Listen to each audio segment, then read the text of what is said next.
Okay, hello all. Now the next design will be retaining wall. Yeah. Now your retaining walls are mainly used to retain the soil or earth pressure. To retain soil or earth pressure in mountainous areas, usually in mountain areas. So now even like if you take a simple example, say this is the ground level, say you are excavating to construct a basement floor. Say this is a basement floor, this is all excavated. Say this is a basement, so this is all excavated. So now it will be like this. Now to retain this soil, if this is a loose soil or soft soil, so the chances that it will fail by shearing. It will fail by shearing. Now to retain this soil, you are constructing a wall. You are constructing a wall which we call it as retaining wall. So now retaining walls are mainly used to retain the soil or earth pressure in mountainous area or even in any of these residential or commercial buildings also. Yeah. Now when you look at the types of retaining wall, they are classified based on the materials. They are classified based on the materials. It can be a stone masonry. It can be a stone masonry or RCC. So based on RCC wall, so based on the materials, they can be classified into different types of retaining walls. Now for your study you have is only the RCC wall. Now our study will be restricted to only RCC retaining walls. Now again based on their behavior or the what you can call it as, say now if this is a retaining wall, so soil will try to apply pressure like this on the retaining wall. Now based on the resistance to this earth pressure, soil or earth pressure, so this retaining wall show a resistance in opposite direction. Now based on this resistance, now your RCC retaining walls are further classified as cantilever RCC retaining wall. So second one is counterfort RCC retaining wall. Now both are RCC retaining wall based on their resistance to this lateral pressure or the soil or earth pressure. Now two different RCC retaining wall are classified. So that is, one is cantilever RCC retaining wall, other one is counterfort RCC retaining wall. Now both they are, you can call it as based on resistance to soil, you can call it as, or earth you can call it as, or lateral pressure you can call it as, lateral pressure. Now this soil will cause a lateral pressure because when it is failing by shear, this will cause lateral pressure. Now to keep the soil in its place, so we are constructing the wall.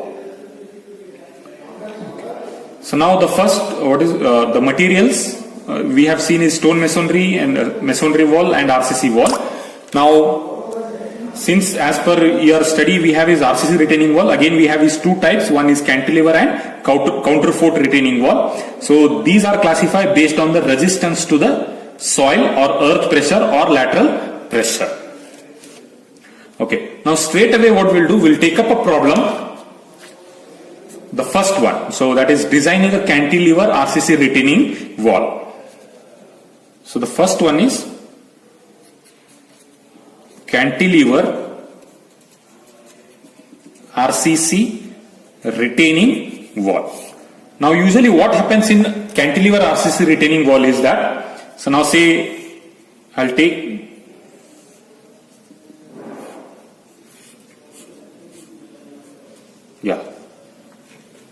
Now when you look at the elements of this cantilever RCC retaining wall, so this we call it as a stem, this we call it as base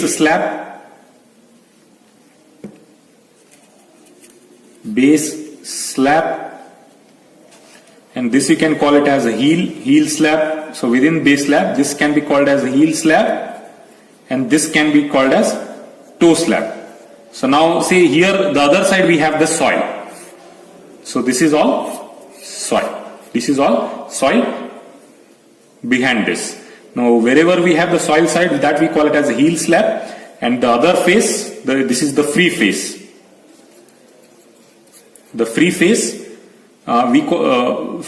this portion is called as a toe slab. And sometimes we give a key anchorage like this, so which we call it as shear key.